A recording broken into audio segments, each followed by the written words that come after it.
नमस्कार बच्चों। तो इस वीडियो के माध्यम से मैं गतिविधि मैथ्स की जो गतिविधि है उसके क्रमांक 121 और 122 के बारे में डिस्कस कर रहा हूँ। यहाँ पर क्रमांक 121 और 122 आप निकाल लीजिए। इसको मैं यहाँ समझाने का प्रयास करता हूँ, जिसमें मैथ्स की गतिविधि क्रमांक 121 में आप देखेंगे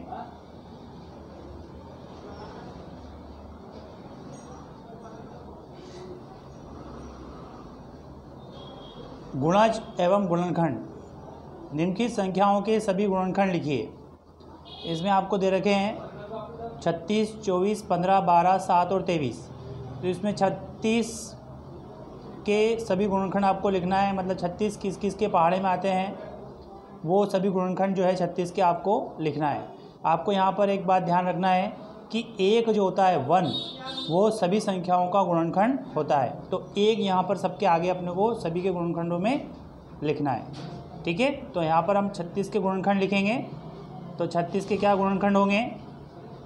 36 के गुणनखंड होंगे 1, 2, 3, 3 के पहाड़े में भी आते हैं, फिर 4, चूँकि 4 नम 36, इसके बाद 6, 6 36, फिर 36 और किसके पहाड़े में आते हैं? 9 के, 9 चौक 36, फिर 12, ठीक है, फिर 18, 18 दूना 36 और यहाँ पर हम लिखेंगे 36, 36 एकम 36। तो इस प्रकार से यहाँ पर सभी गुणनखंड 36 के यहाँ पर हमने लिख दिए। 1, 2, 3, 4, 6, 9, 12, 18 और 36। इस प्रकार से 24 के भी आप लिख सकते हैं, 15 के लिख सकते हैं और 12 के लिख सकते हैं, 7 के लिख सकते हैं और 23 के लिख सकते हैं। यहाँ पर 23 के और 7 के यहाँ लिख के बताता हूँ मैं आपको। 23 के क्या गुणनखंड होंगे? 23 के होंगे आपके 1 और स्वयं संख्या 23। इसके अलावा यहाँ पे इसका गुणनखंड नहीं होंगे। तो 1 और 23 यहाँ पे आ जाएगा। इस प्रकार से 7 के भी क्या होंगे? 7 का भी 1 और यहाँ पर केवल 7, ठीक है, क्योंकि 7 के भी 7 जो है किसी भी संख्या के और पहाड़े में नहीं आता है। तो यहाँ पर इस प्रकार से आप और संख्याओं के गुणनखंड लिख सकते हैं। तो यहाँ पर नीचे वाला इसमें जो बात जो लिखी है नीचे लाइन, वह संख्या लिखिए जो ऊपर दिए हुए सभी संख्याओं के गुणनखंड के रूप में आती है। तो वो 1 है। यहाँ पर आपको यहाँ पर ध्यान रखना है, क्या लिखना है? इसमें 1 लिखना है। इसके बाद नीचे देखिए इनकी संख्याओं के प्रथम 5 गुणज लिखिए।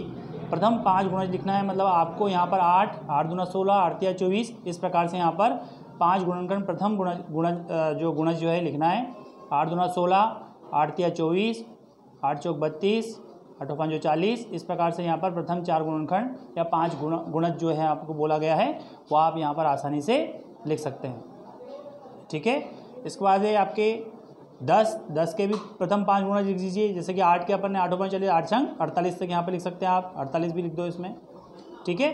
इस प्रकार से यहाँ पर हम लिखेंगे 10। तो 10 के प्रथम 5 गुणज लिखना है। तो 10 एकम 10, 10 दूना 20, 10 तिया 30। इस प्रकार से अपन इसको लिख सकते हैं, ठीक है। समझ में आ गया होगा आप लोगों को।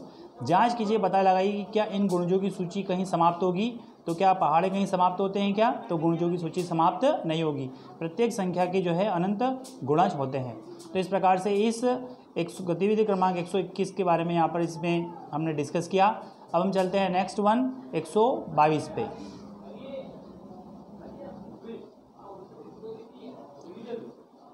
एक 122 में आप लोग सब देखिए ध्यान से, बहुत अच्छी इंटरेस्टिंग गतिविधि है ये। इसमें संपूर्ण संख्या, भाज्य एवं अभाज्य संख्या है। तो जांच कीजिए, बताइए कि उनकी संख्याओं में से कौन सी संख्या संपूर्ण संख्या है, परफेक्ट नंबर है। मतलब संपूर्ण संख्या क्या है? तो एक नई चीज़ है यहाँ पर। संपूर्ण संख्या का मतलब क्या होता है? संपूर्ण संख्या का मतलब ये होता है कि उस संख्या के सभी गुणनखंड अपने को लिखना है और उस संख्या के सभी गुणनखंडों का योग जो होना चाहिए वो उस संख्या के बराबर होना चाहिए। मतलब उस संख्या के सभी गुणनखंडों का योग उस संख्या के बराबर होना चाहिए, उस संख्या को छोड़ करके। मतलब स्वयं उस संख्या को अपने को नहीं लिखना है। जैसे कि यहाँ पर मैं बताता हूँ, इसमें लिखा हुआ है 6। तो 6 के सभी गुणनखंड अपने को लिखना है यहाँ पर। तो 6 के हो जाएंगे 1, फिर होंगे 2, फिर होंगे 3, ठीक है। स्वयं 6 भी होगा, लेकिन चूंकि क्या है यहाँ पर संपूर्ण संख्या के रूप में पता करना है, तो 1, 2 और 3 का अपने को योग करना है। तो कितना होगा 1, 2, 3 का योग? 1, 2 और 3 का योग होगा आपका 6।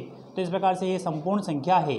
तो यहाँ पर अपने को हाँ लिखना है, हाँ ये संपूर्ण संख्या है और इसके बारे में पता करना है संपूर्ण संख्या कैसे होती है। 27 27 लिखा हुआ है तो 27 के भी यहाँ पर गुणनखंड अपने को लिखना है 1, फिर यहाँ पर 3, फिर यहाँ पर 9 और स्वयं 27 भी है, लेकिन अपने को चूँकि 27 को छोड़ना है और इनका सबका योग करना है। यदि सबका योग 27 के बराबर आता है तो क्या होगा, यहाँ पर ये संपूर्ण संख्या होगी, वरना नहीं होगी। तो 1, 3 और 9 का योग कितना होगा, यहाँ पे 13 होगा, तो ये गुणनखंड नहीं होगा।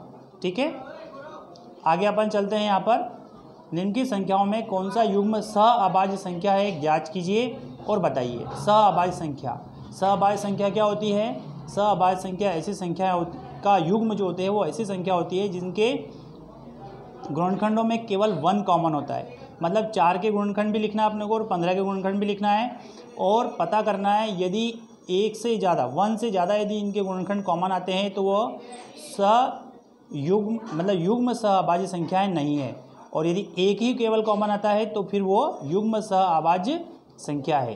क्लियर है? जैसे कि 4 है तो 4 के यहाँ पर मैं गुणनखंड लिखूँगा 1, 2 और 4 स्वयं संख्या। ठीक है, इस प्रकार से यहाँ पर 15 है तो 15 के भी यहाँ पर मैं गुणनखंड लिखूँगा 1, फिर यहाँ पर 3, ठीक है, 5 और स्वयं 15 भी होगा।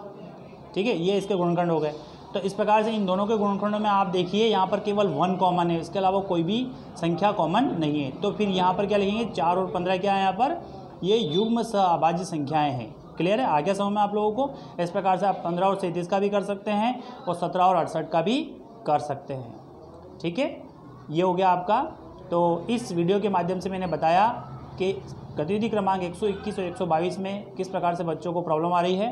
तो इस वीडियो को देख करके आप अपनी समस्या को यहाँ पर सॉल्व कर सकते हैं, पता कर सकते हैं क्या समस्या आपके आ रही है।